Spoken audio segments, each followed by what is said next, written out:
Inceptia is committed to innovative, effective, and uncomplicated verification solutions for financial aid offices. Verification Gateway transforms the verification process for students, parents, and staff. Our virtual platform saves you time by increasing completed verifications and packaging rates. This means you can spend less time on the verification process and more time where it counts, with your students. Find out what Verification Gateway can do for you.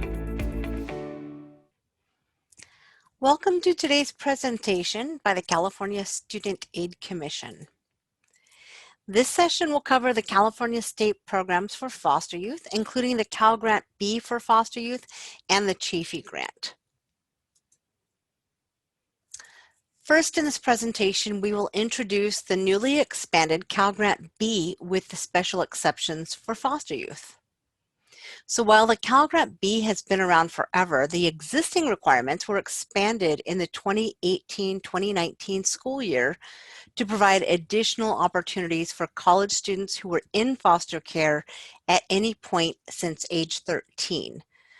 Foster status is automatically verified by the California Department of Social Services, and 3 of the Cal Grant B requirements were expanded specifically for foster youth. First, the priority high school entitlement application window was increased to beyond just high school seniors and prior year graduates to now include verified foster youth through age 26, provided that they also submit a high school GPA. So for a high school entitlement applicant, that application also has to be accompanied by a high school GPA. The second expansion was with the actual application deadline. Non-foster students have to apply by March 2nd, but for foster youth who are attending a California community college, they actually have until September 2nd to apply. And then lastly, and the largest expansion, was that the lifetime eligibility of 4 years was increased to 8 years or 800% for foster youth. And notice also that this again is just looking at students who were in the foster care system from age 13 and up. The foster youth verification tool is a new tool that we developed in partnership with the California Department of Social Services to identify foster students who were in foster care from age 13 and up and therefore may be eligible for campus or federal foster programs. So this tool is going to identify students, again, who are in foster care from age 13 and up and could potentially be eligible for campus or federal foster care programs.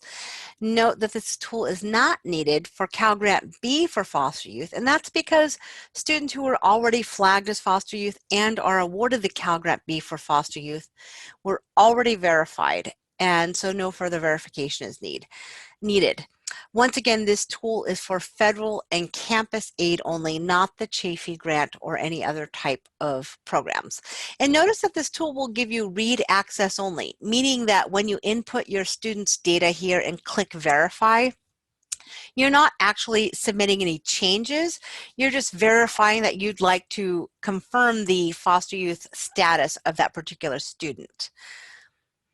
And another thing you'll note is that these students that pop up as verified foster youth in the system may not be Chafee eligible, and that's again because this tool is looking at students who are in the foster care system from age 13 and up, whereas Chafee Grant recipients had to have been in foster care from age 16 to 18 for any one day between ages 16 and 18. So if a student left foster care at age 15, they may be eligible based on this tool for types of federal and campus aid, but not for the Chafee Grant. So some other tips about this particular tool, in order to ensure a successful query, you want to use the demographic information for your student that matches up against the California Department of Social Services records. So if you have this error code that pops up that foster youth cannot be confirmed, it could be because there's some discrepancy in the data that you are providing here as against what the California Department of Social Services records show. And another tip is that you'll need, that student will have had to have claimed your college on and they should be on your roster in order for you to be able to see them here. So another new program with the Commission is the Cal Grant for Students with Dependent Children. And while this award is not specific to foster youth with dependent children can also qualify. So let's take a look at the requirements. So new legislation allows for Cal Grant awarded students with dependent children to receive a new and significantly larger Cal Grant Access Award. So students at public colleges, the California community colleges, California state universities, and University of California campuses with dependent children under 18 years of age and for whom those students are providing more than 50% support can qualify. And the eligibility is initially determined by the question about dependent children on the FAFSA and the DREAM Act application. Once a student is initially flagged based on how they've responded to that question, they will then have to submit a certification confirming that they do indeed have a qualifying child. And so notice that the dollar amounts for the Access Award are significantly larger. So a new Access Award for a qualifying Cal Grant A recipient will now pay up to $6,000, up to $6,008 for Cal Grant B awardees, or up to $4,000 for our eligible Cal Grant C recipients. So one significant change with this program is that there is no automatic community college reserve associated with this particular award. So normally a Cal Grant A awardee at a community college would not be able to access those funds, and instead that award would automatically go on what's called community college reserve until that student transfers to a four-year school. But since this award, including the Cal Grant A, the Access Award portion of that award, is payable at a community college, there is no automatic community college reserve, and students, just like any other student, are going to start using their eligibility when they are receiving funds. And the reason this slide appears in this particular presentation is not that it's specific to our Chafee applicants, but rather that our Chafee students who have a Cal Grant B for foster youth, sorry, not Chafee students, our foster students who have earned the Cal Grant B for foster youth could potentially receive this additional award for that 800% or 8 years of eligibility.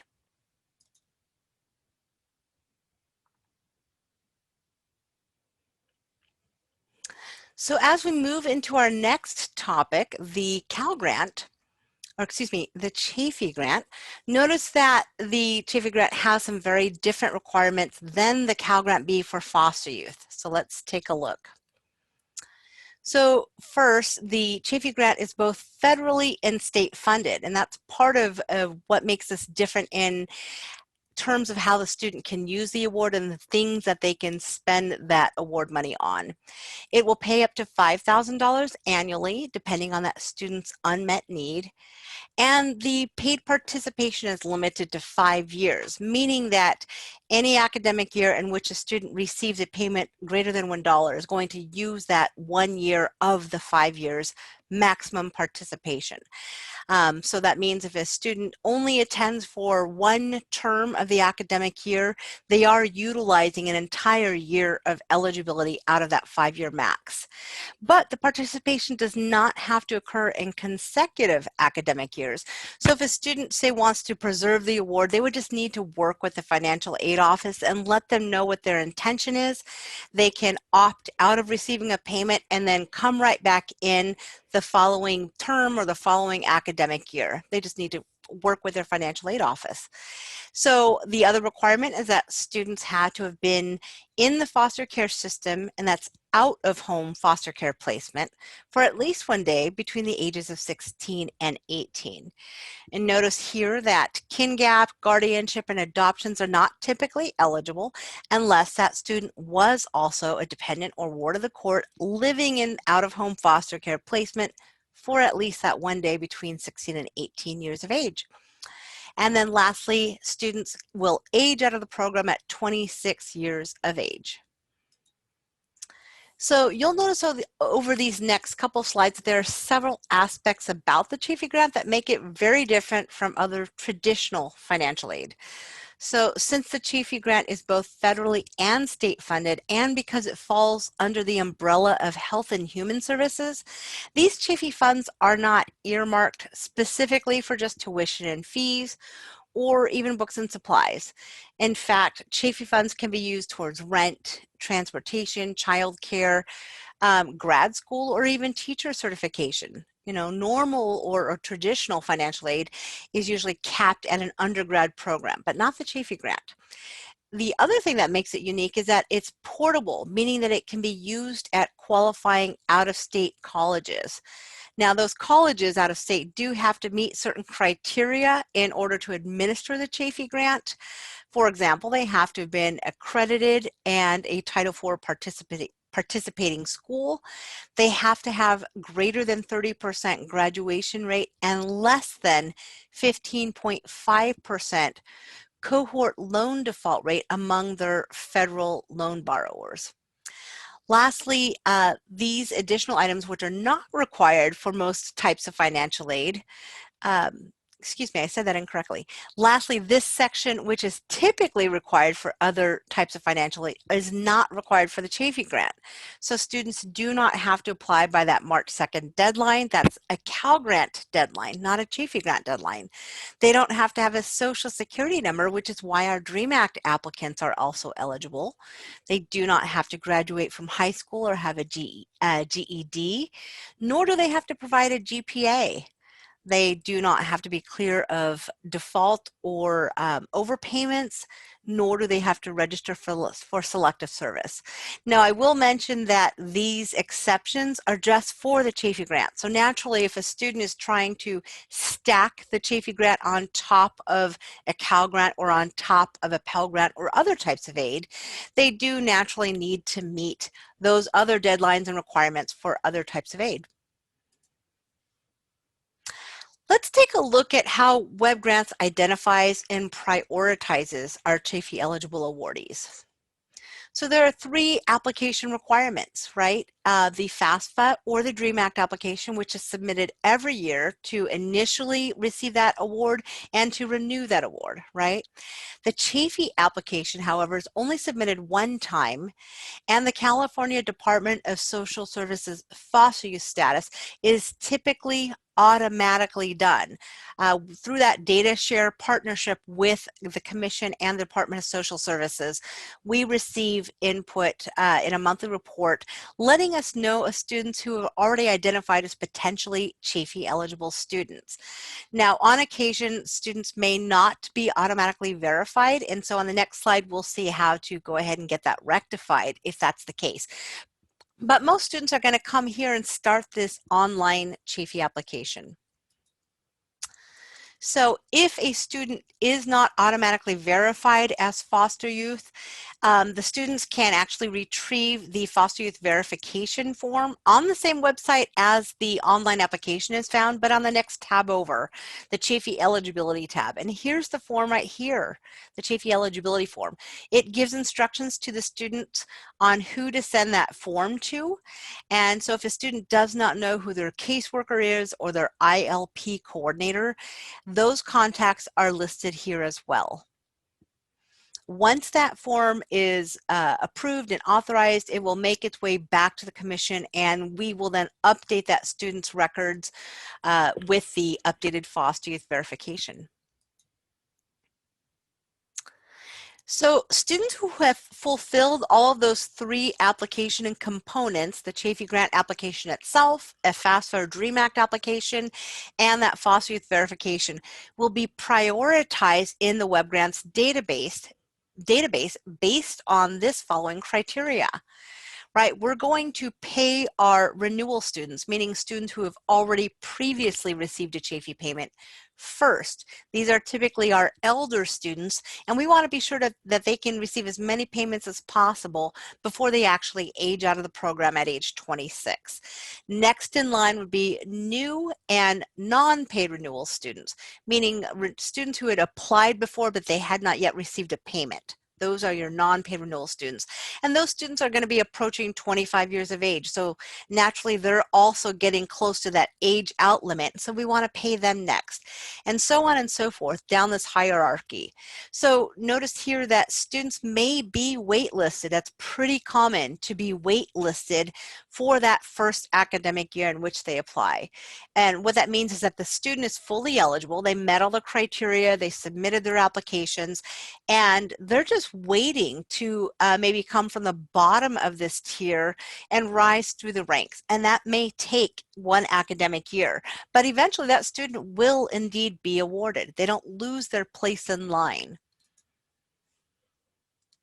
So this next section will introduce our college financial aid techs who may be in attendance today to the eligibility and payment reporting process. So you'll notice that we emphasize the need to report ineligible students as well as eligible students. And this is extremely important because reporting our ineligible students is the very trigger to recycle those funds, which are then used to re-award another eligible student.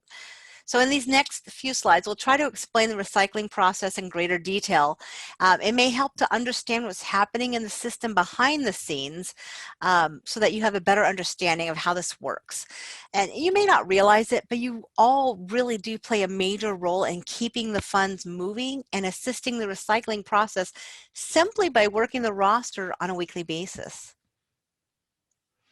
So while schools are really great about certifying eligible students, many do not regularly certify our ineligible students. And because the viability of the Chafee Grant program relies on recycled funds, it's essential to keep these funds continually moving by withdrawing and recycling those funds to waitlisted students each and every week. If you do this on a consistent basis every week of every term, you will initiate the recycling process and help our other students get paid. Another important aspect of the recycling and re-awarding process is that it increases award utilization. And that's a good thing because it can impact our future Chafee funds allocations, right? Higher award utilization means that more students benefited from the funding and that more students were served and that this is a successful program, and that can impact future funding allocations. So one final note to reiterate before we leave the slide is to remember to certify and request a payment in the same transaction because only one transaction is allowed per week on the roster. If you don't do this in the same transaction, you'll end up having to wait for another week before you can take any more action on that roster. So the impact of not certifying. So we've already stressed the importance of reporting ineligibility for students for various reasons. Students may not be enrolled or they're attending less than half time. They may have already completed their degree or their program, or they're not making satisfactory academic progress. But once again, reporting the ineligibility is what triggers our system to recycle the funds to other waitlisted students. So as you can see in these examples, not certifying the roster causes delays to eligible students awaiting their payments. And since Chafee funds could also be used towards rent, transportation, or childcare, any delay in receiving the funds can negatively impact your students' ability to pay their tuition and fees or even their rent. In other words, not certifying the roster, even if your student is ineligible, also negatively impacts other eligible waitlisted students. We just want to keep these things in mind so that we're always focusing and following best practices and acting in the best interest of our students. So in this recycling process, it's an example of how the recycling process works. So students are awarded on an annual basis, and then funds are reserved for all terms in that academic year. So at a semester school, since we have fall and spring terms, and quarter schools have a fall, winter, spring, and summer term schedule, students may become ineligible for a single or multiple terms, or they could be ineligible for the entire academic year. In either case, if the students are, say, withdrawn or the funds are withdrawn, they will then be redeposited to the holding account. And on Monday night, when we do the Monday night processing, those same funds will then be recycled to the next students who are waitlisted and are highest on that priority hierarchy. So we recently enhanced the roster to reflect the 5 different award statuses that you can see here. All eligible students are placed on the school roster whether they have been awarded or not. So awarded is pretty clear. It means that the student has a preliminary award offer. And once eligibility has been certified and the payment is requested, a check will be sent. A check will be sent by our state controller's office. Eligible not awarded does cause some confusion. These are the students who are fully eligible, meaning that they've applied, right? They've submitted that Chafee Grant application, a FAFSA or a DREAM Act application, and their foster youth verification or foster youth status was verified. However, that student is waitlisted in that awarding hierarchy.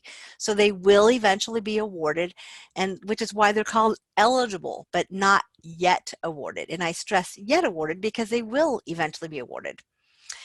Pending means that there's a transaction that was posted by the college or by the commission, and that will process on the following Monday night. So an account or a record on the roster will remain in pending status until the following Monday night. And then paid in full is pretty clear as well. That means that the student was paid for all terms up to their unmet need. And remember again that the maximum award for the Chafee Grant is $5,000 per year. And then lastly, not awarded means that the school actually went in and certified the roster, but certified that student as not eligible for one reason or another.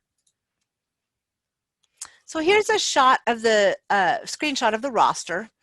And you'll see that the payment roster has 4 quadrants, right? The demographic information screen, which is imported from that student's FAFSA or DREAM Act application. And then the annual level ineligibility section up here, the term level ineligibility section down here, and then the reminders and resources section. So with this enhancement, we included a link to our new quick user guide. It's really helpful, and it outlines almost every payment scenario to help you work these rosters, and it including how to report ineligibility at the term level and annual level.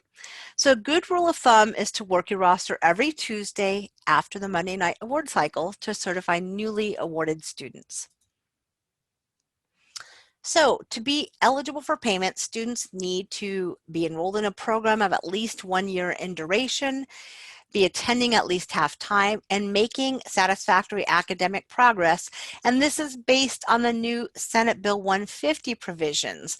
So this particular webinar does not go into the SB 150 provisions, but you can definitely reference that on our service announcement. Or you can actually go to the John Burton Advocates for Youth website to get more information about that.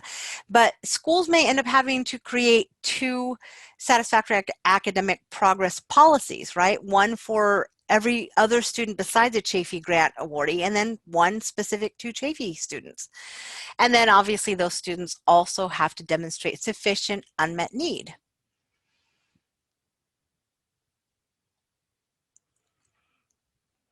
Let's go ahead and look at how to certify eligibility on the roster on this next slide.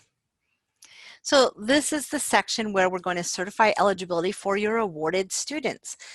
Just a note here that there is no need to certify eligibility for students who are not yet awarded, those that have that eligible not awarded status.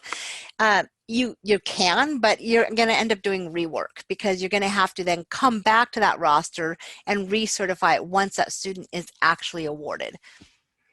So notice that the living arrangements, education level, and EFC, the expected family contribution, are all extracted from that student's financial aid application. But these fields and any field in white can be edited if needed, right? If something has changed, that student self-reported, for example, their grade level incorrectly, just overwrite it. Any of those fields in white can be overridden. Now, a little bit about this terms attending area.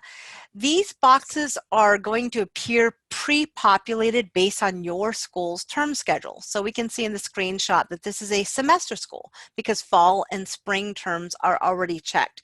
And in most cases, you won't need to check or uncheck these boxes. The only time you would check or uncheck is to report a student as ineligible for a particular term and then to bring them back into the program. And we'll explain that in greater detail in a moment. So you would continue to fill in the required fields to complete the certification.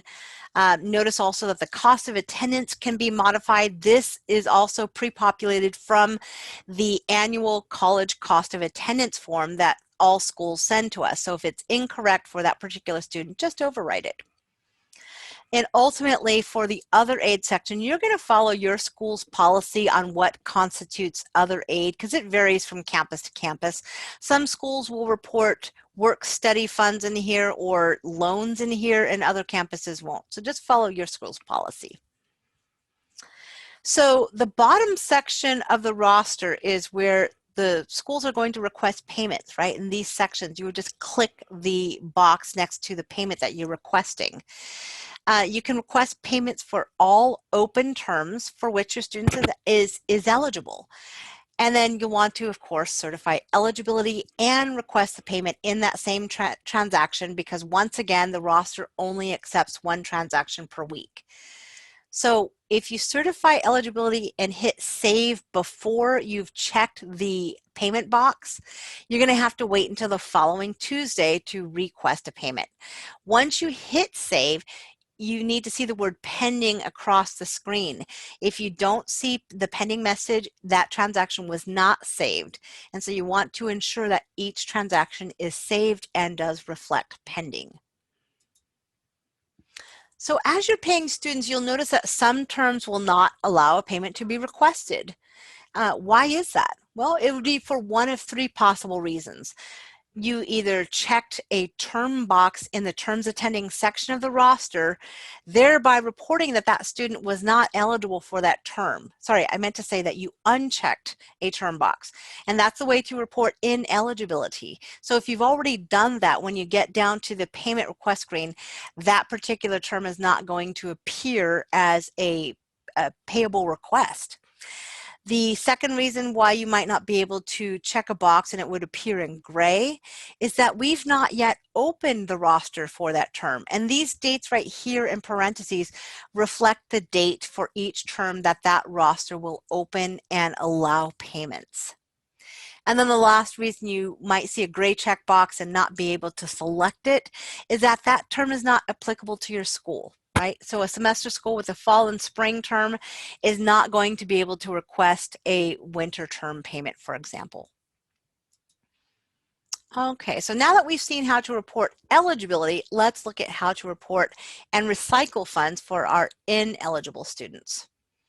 So there are more eligible Chafee applicants than there are funds, which is why we need to recycle funds from ineligible students and put those funds back in the hands of our eligible waitlisted kiddos. So we just want to check one reason for ineligibility.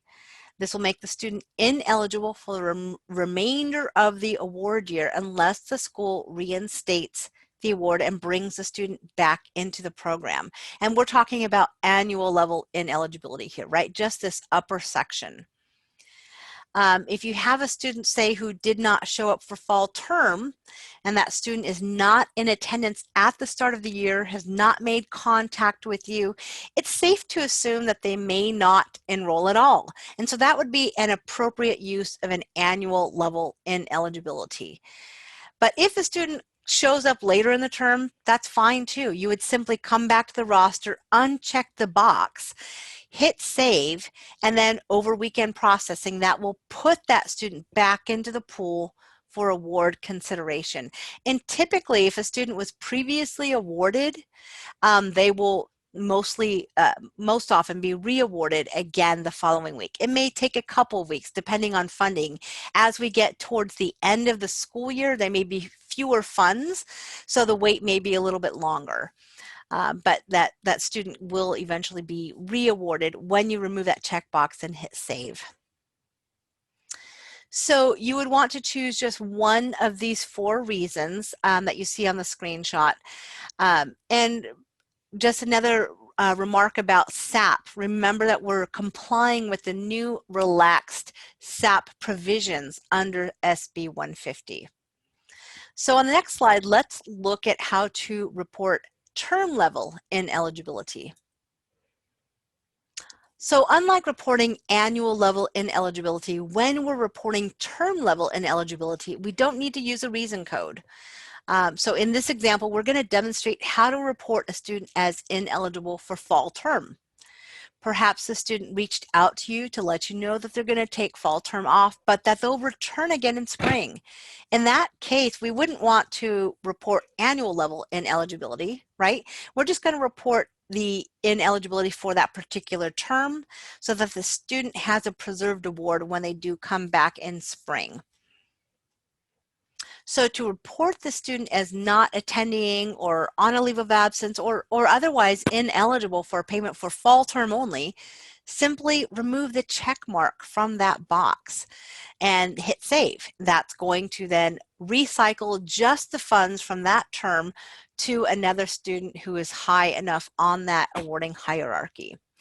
But let's say the student regains eligibility later in that same fall term. You would just simply come back to the roster, recheck the box in the terms attending fall box, recalculate the cost of attendance, EFC, and other aid as needed, and then save that transaction. That's going to reinstate the student's award and put them back into the pool with other eligible students. Web Grants will then reprioritize them based on the awarding hierarchy, and once again, in most cases, the student will be re-awarded the following week. So in this next section, we're going to introduce the student application screen. And the reason is because many financial aid administrators only use the payment roster and web grants, but familiarizing yourself with student screens is really helpful, especially if students are knocking on your door or calling on the phone and asking where their Chafee payments are.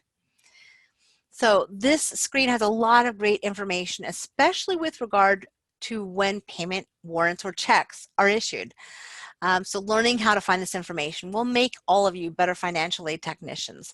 So first, at the very top of the screen, we see the application submission and foster youth confirmation dates, as well as the county that that student was in foster youth or foster care.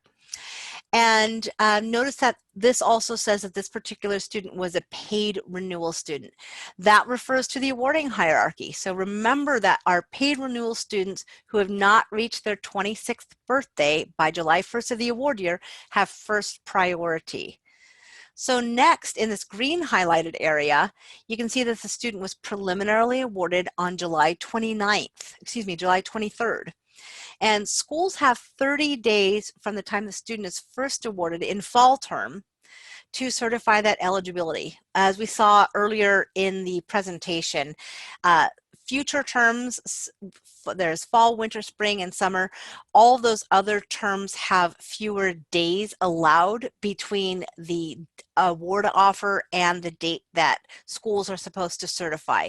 If those items are not certified, or if the students are not certified within the number of days allocated for that term, the commission will come in and manually recycle those funds once again to keep the funds moving and get those awarded to another student, because the assumption is that if that student's eligibility has not been certified, they likely are not eligible and the school forgot to report that. So finally, in this red highlighted section, we see that our fictitious financial aid officer, let's try that again. Tracy Davis is our fictitious financial aid officer, certified the eligibility for fall term on July 31st, just 7 days after they were initially awarded. So that then triggers our state controller's office to issue and mail a check. And so it looks like this check was actually issued just a couple of weeks later on August 13th. And so that same payment process is repeated each term. Now, there's a lot of confusion around this eligible not awarded status. We saw how it looked on the roster, but this is how it looks on the student's screen. So we can clearly see that there are 3 green check marks showing that the student has met all 3 application requirements. So that's why the student is fully eligible. But they're not yet awarded because they're simply not high enough on that awarding hierarchy to have been awarded at this time. But remember on the last slide, that student status was paid renewal. We saw that at the top of the priority list, but this student status is new. So they're lower in priority. We can also see by the date of birth that the student is pretty young. Where's the date of birth? There it is. And so since we pay our eldest students ahead of our younger students, this student's going to remain waitlisted in queue until they rise towards the top of that hierarchy. They will eventually be awarded as older applicants are paid out each week and throughout the school year. But again, it's not uncommon for a young applicant to be waitlisted maybe for an entire school year. But while they're waiting in queue, they're also rising up through the ranks of that awarding hierarchy. So the final step in the Chafee process is to report Chafee checks that your campus receives, whether they're dispersed to the student or end up being returned back to the commission because the student has lost their eligibility. So the checks that are requested for our Chafee awardees arrive on campus with this stub attached, right? And the stub has all the information about the student and about the term that that's paying the student for. So we want to make sure that before we actually hand the check to the student, or during COVID times, before you mail the check to the student in most cases, we want to make sure that they still are eligible before that check gets dispersed. So you're going to make sure that they are still enrolled at least half time, still maintaining SAP per the new provisions under Senate Bill 150, and that they still have sufficient unmet need. So checks that are being returned for students who lost their eligibility are going to be returned back to the commission along with this stub that indicates the reason for the return. Just one reason is needed, and be sure to do this return that check if you're not going to be dispersing it to your student within 30 days of having received the check. Next, we're going to see that both dispersed and return checks also must be reported on the institution reconciliation screen. And just a quick note for remote learning, distance learning classes during COVID, it is recommended to mail those checks to students via certified mail with tracking and a signature required to ensure that your student is receiving their funds. So this is the institution reconciliation screen. So once again, all checks, whether they're paid to your students or returned, need to be reported on the screen. Many schools aren't using the screen, but it is required and will help you at year-end reconciliation. It's also beneficial in the event a student reports that they never received their check, because you can simply pull the screen back up and confirm when that check was dispersed or returned to the commission. So there are several ways to pull up your students' check information. Any of these options will work.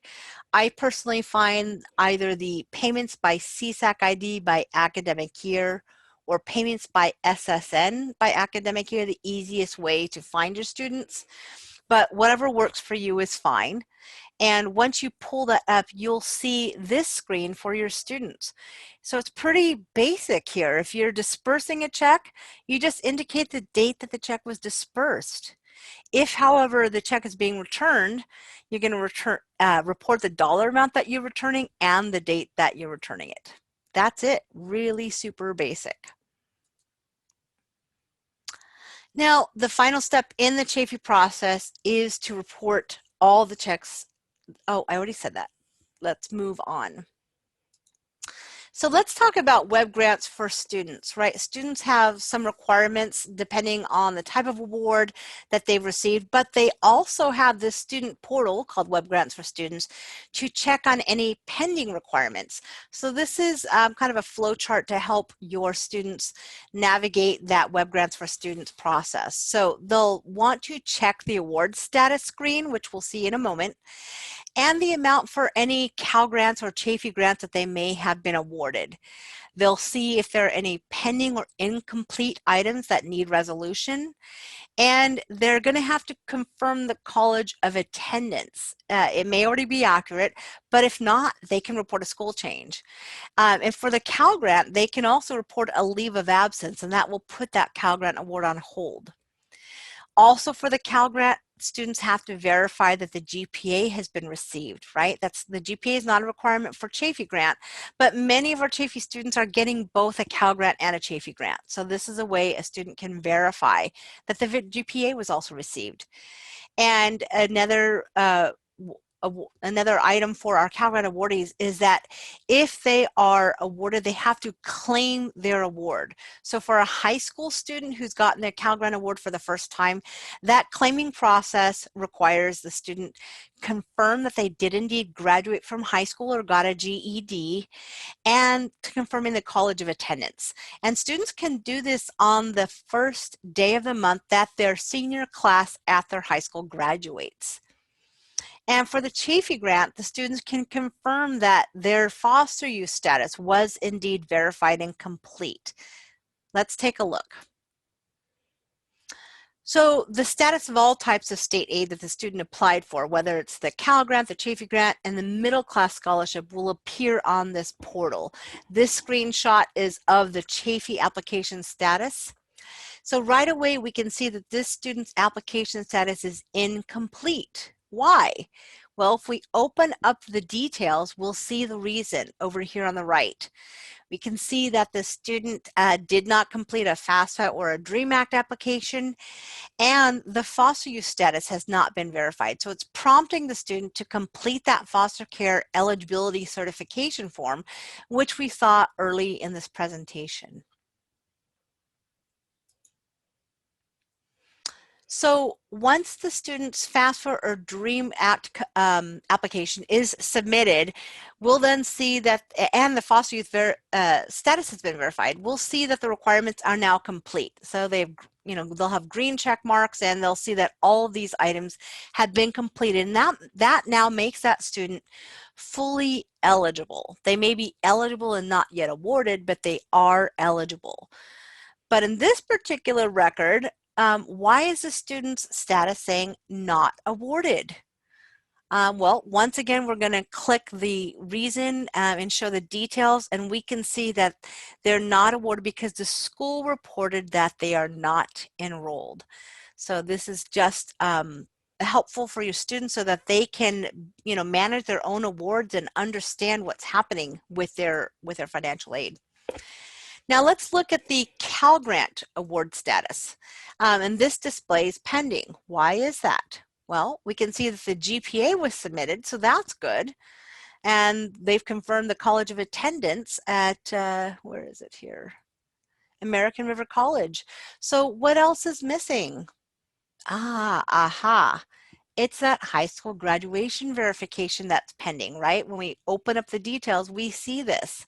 Remember, we said that high school students who are awarded a Cal Grant, or this wouldn't necessarily be high school students, but seniors in high school the first time that they're applying for the Cal Grant, or students who have left high school but they're still considered a high school entitlement applicant the year following graduation. If they are awarded a Cal Grant, they're required to self-certify and claim that award. So this is where they do that, and that was missing. That's why that student has the to-do item on there. Once they fulfill this requirement, the award will be released from hold, and the college will have notification of that Cal Grant waiting for that student. So let's leave you all with some resources. So how can all of you help? If you are a school or a community advocate or a high school partner working with foster youth, here are some things you can do. If you're a college, right, you're going to work the payment roster on a weekly basis. That's the biggest impact you have. But we also want to make sure everybody's subscribing to our listserv so that you're receiving our announcements. We send out GPA deadline reminders, COVID updates, new program announcements, training opportunities, etc. But things specific to the foster youth as well. There's an opt-in option to receive listserv announcements specific to Chafee and foster students. Teaching our students to be their own financial aid advocates and experts by reminding them to set up that Web Grants for Students portal and to check it periodically, right? If there are any pending requirements, those have to be resolved before a student's award can be realized. And then all of you could potentially participate in or even host a Cash for College workshop. Host sites will earn $300 for attracting 50 applicants to your event. And a Cash for College workshop, for those who've never heard of this or are unaware, is basically an online computer lab. Prior to COVID, these were real in-person workshops that would have several laptops available for students and subject matter experts from colleges, from the Student Aid Commission, and from other advocacy organizations would walk around helping students complete their FAFSA, their DREAM Act application, or their Chafee grants. Now with COVID, we've moved these same workshops to an online format, but it's the same formats, right? Students actually log in, they can go into either a breakout room and talk one-on-one with a subject matter expert. They can screen share, and so we can help students get through the application process. And for a host site considering hosting an event, you can earn $300 for each of those workshops, and you can host up to 3 workshops, potentially earning $900 for your organizations. Not too bad. And then another thing we can do to help our students is remind them to also submit a Chafee application while they're at that workshop anyway, filling out a FAFSA or DREAM Act application. And then this is also a really important item. We want to refer our students to the various campus support services and resources like priority registration, tutoring services, foster youth liaisons on campus, the food pantry, CalFresh.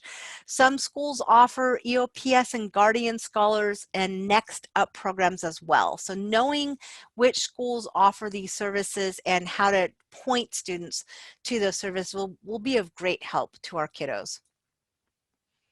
And I mentioned signing up for the listserv, and this is where you would do this, and you can actually find this at the very bottom of the CSAC homepage, csac.ca.gov. And as I mentioned, there are ways to opt in to receive specific Chafee and foster youth announcements. Similarly, we have a way to subscribe to receive AB 540 and DREAM Act alerts. But these are the types of announcements that we send out on a regular basis. So definitely register and check that out. And this is the options I was talking about. So you can opt in or out of different types of alerts, including Chafee Grant and DREAM Act application and AB 540 updates. So with that, we are wrapping up. So I'd be happy to turn this over and not turn this over, but to continue to field questions through the Q&A box. And then just leaving you with our contact information. If you are a school, whether it's a high school or a college, feel free to reach out if you have any questions at all at this contact information. And this is the number and email address to provide for your students. If you could change one thing to make scholarship administration easier, what would it be? Less paperwork? Easier follow-ups with students? More applicants? We can help you achieve all that and more. We're AwardSpring, and we've designed our online scholarship management solution with 2-year community, junior, and technical colleges like yours in mind. Let's work together to make your life easier. Learn more at awardspring.com.